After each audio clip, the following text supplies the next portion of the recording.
You two take care of each other. We will. Holidays. Sure beats being in the office. You want to do some fishing? I can take you out. It's the best time to fish. With all the extra water around, it's pretty lively on the river. Is that why you bought a gun?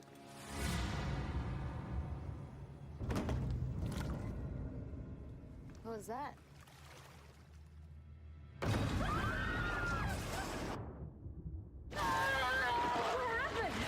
It's a fucking croc. Get out! Get out of the water now! Is it still here? No one can hear them. So how do you figure we get out of here without being eaten? No one can help them. So what's your idea? The boat.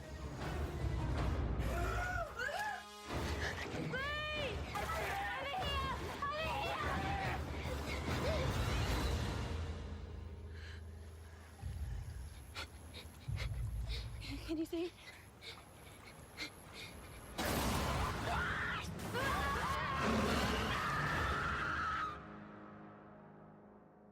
Three cheeky monkeys sitting in a tree, teasing Mr. Crocodile. Can't catch me.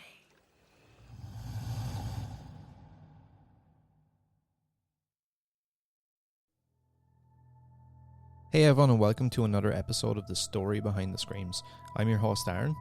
Each week we take a look at the real life inspirations behind some of our favourite horror movies. All the way from huge blockbuster horror movies to some lesser known cult classics and the terrifying real life stories that inspired them. This week we take a look at Blackwater, which is a 2007 Australian horror film written and directed by Andrew Traucki. The film, an international co-production of Australia and the United Kingdom, is set in the mangrove swamps of northern Australia and stars Diana Glenn. While on vacation in northern Australia, Gracie, her husband Adam and her younger sister Lee decided to take the Blackwater Barrie tour in the swamp for fishing. Their guide Jim uses a small motorboat and takes the tourists along a river to a remote spot. When they stop, they are attacked by a huge crocodile that capsizes their boat and immediately kills Jim. The three survivors climb a tree, and when they realise that help would never come to rescue them, they decide to try and find a way out of their sheltered location. However, in the muddy water, their boat is flipped and the crocodile stalks the trio underneath the water. While the movie doesn't follow the real-life inspiration exactly, it is unfortunately based on a real crocodile attack in 2003. It's the wet in Australia's Northern Territory, which means tropical cyclones, monsoon rains and stifling humidity. Out in the bush, 80 kilometres southwest of Darwin, heavy rainfall turns the red earth to mud and swells the Finnis River, partially submerging trees along its banks and flooding the whole area. It was at this time of year, in similar conditions, in December 2003, that friends Ashley McGough, Brett Mann and Sean Blowers came to a spot near the Kangaroo Flats to race their quad bikes. It was a day that was to end in unforgettable horror for them. Crocodiles have killed dozens of locals and tourists alike over the last 30 years in northern Australia. Many times it stemmed from no swimming rules, but this was a strike of sheer unluckiness. Sunday, December 21st, 2003. Brett Mann, aged 22, and his two friends, aged 19, left home at around 11:40 am, heading to their usual racing area southwest of the Kangaroo Flats, on the edge of Litchfield National Park. One of the friends, Sean, later said that he knew the area like the back of his hand and had been camping with the family for years and never saw a crocodile. The trio spent most of the day enjoying their usual racing and playing around on the quads. In the late afternoon, they took a trip to the river about 200 metres downstream from Walker's Ford and began to wash off their clothes and boots. They had noticed earlier that the water seemed fairly high, but it wasn't overly unusual for this time of year. However, they did not realise how much the river was in flood and the tide was growing stronger. Police statements taken days later give us a closer detail of what happened next. Sean said, "The three of us walked into the water and Brett decided to go a little further than us, and he ended up getting washed away. Both Ashley and I went after him and caught up with him after about 300 metres downstream. We were all within arm's reach of each other, and at this stage nobody was hurt or in danger, so our panic levels were quite low. At this stage we had been carried maybe 1 kilometre while trying to find a place to get out. It was at this stage that Ashley yelled, "Croc, croc, I'm not joking, there's a fucking croc. Head for a tree, get out of the water." Sean said he didn't see anything but headed for the nearest tree and pulled Ashley up too. We looked around for Brett but didn't see him anywhere and he wasn't calling out. No struggle, no splashing, just silence. A minute or two later, the croc popped up with Brett in his jaws. Brett wasn't moving and was face down in the water, with the croc gripping him by the shoulder. I know it was him from his yellow O'Neill's riding gear. At this stage he was about 5 metres from us and seemed to be taunting the body to us before heading back under the water. We never saw Brett again.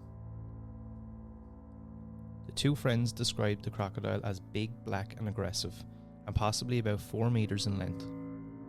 5 to 10 minutes later it returned and remained at the foot of the tree watching us. They spent the entire night keeping each other awake in the tree. As nightfall approached, Sean attempted to head up higher and join Ashley, but fell into the water. Thankfully he managed to get back out safe. As night closed in and the temperatures dropped, they moved closer together to huddle up and keep warm. The tree was swaying for the entire night due to lots of wind and rain. When they hadn't arrived home that night, the alarm was raised and search parties from the Marine and Fisheries Enforcement section made their way to the area. The search was severely impacted due to flooding, poor weather and rugged terrain.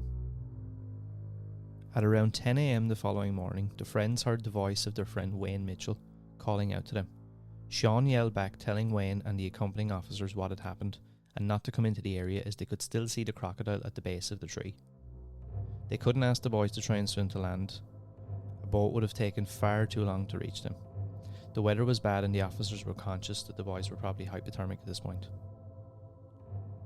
It's also worth noting that the river, normally about 10 metres wide, was so flooded that it was now about 5 kilometres wide and the water was continuing to rise. Bristow helicopters, which is used to fly crew to sea oil rigs, aided in the rescue.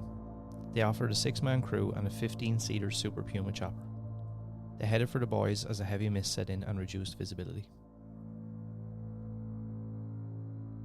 On their first contact, they discovered that the tree that they were perched on was dead wood and the force from the rotor blades broke off the top of the tree. Realising this, they aborted, fearing they would knock the entire tree into the water below. Using a marine life raft that was on board, they dropped 2 of the team onto a tiny island in the middle of the river and used flippers as oars to get to the boys.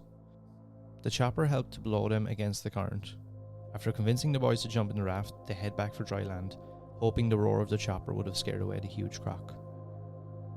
In the days following the attack, searchers attempt to find Brett's remains to no avail. About a week after, a Parks and Wildlife Service ranger shot a 3.8 metre croc not far from where Brett was last seen. Neither the body of the 22-year-old or the crocodile have ever been found. Since this, there have been at least 3 fatal attacks in the same area, which seems to increase interest for tourists and would also explain the many killer crocodile movies that we have had over the years, from Rogue in 2007 to Blackwater Abyss in 2020. Thanks as always for your support, everybody. Check me out over on Instagram at First Class Horror and let me know your favourite crocodile movie.